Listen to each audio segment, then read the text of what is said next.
आगामी साधारण निर्वाचन को नहीं चलचंचल गांठू सहर विशेषकर महंगा निर्वाचन मंडली रे बीजेडी और बीजेपी तार विधायक प्रार्थी घोषणा कर सारिथिबा बेले कांग्रेस एजावत तार प्रार्थी घोषणा करि नाही। सेपटे आगामी निर्वाचन ने महंगा निर्वाचन मंडली विधायक प्रार्थी भावे कांग्रेस टिकेट पाई निर्वाचन लड़िबा को चर्चा रे थिबा पीसीसी साधारण संपादक तथा महंगा कांग्रेस वरिष्ठ नेता श्रीजुक्त प्रदीप्त कुमार दास निजर निर्वाचनी प्रचार जोरसोर रे आरंभ कर दैछन्ति। एही परिप्रेक्षी रे महंगा निर्वाचन मंडली स्तरीय एक प्रस्तुति बैठक रमेश चंद्र साहू को सभापतित्व रे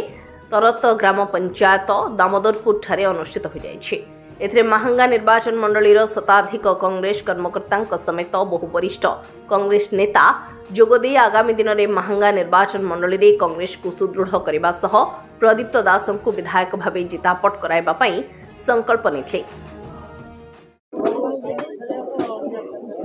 एक निर्वाचन सभा ए निर्वाचन सभा रे आपण मान देखले कर्मी को धारा राइले केमे भावे हमु सहयोग कले ए अंचल बहु युवक बहुत उत्साही युवक आसी मो सार जोग देइचंती एणु निर्वाचन लड़िबा निश्चित आ अपेक्षा करंतु घोषणा बाकी अछि आ कौन जिनस कौन दुधा नाही कौन जिनस परिवार नाही एवं मु निर्वाचन लड़िबी विजयी मध्य हेबी डेट भीतर करी कोनो भल दिन देखी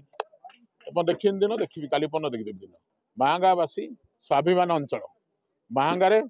पारिवारिक राजनीति के प्रश्रय के देना ये बापा पुओ दुई जन प्रथम थर परिवार भाग आरंभ कले। आकाश प्रधान महंगा निर्वाचन मंडली वाइस प्रेसिडेंट कांग्रेस आज जो कार्यक्रम आज प्रदीप्त दास आयोजन यहाँ कर प्रदीप्त दास टिकेट पाइले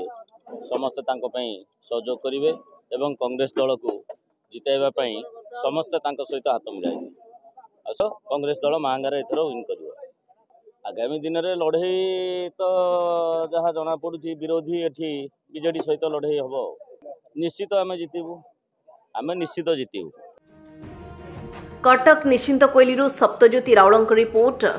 खबर टुडे।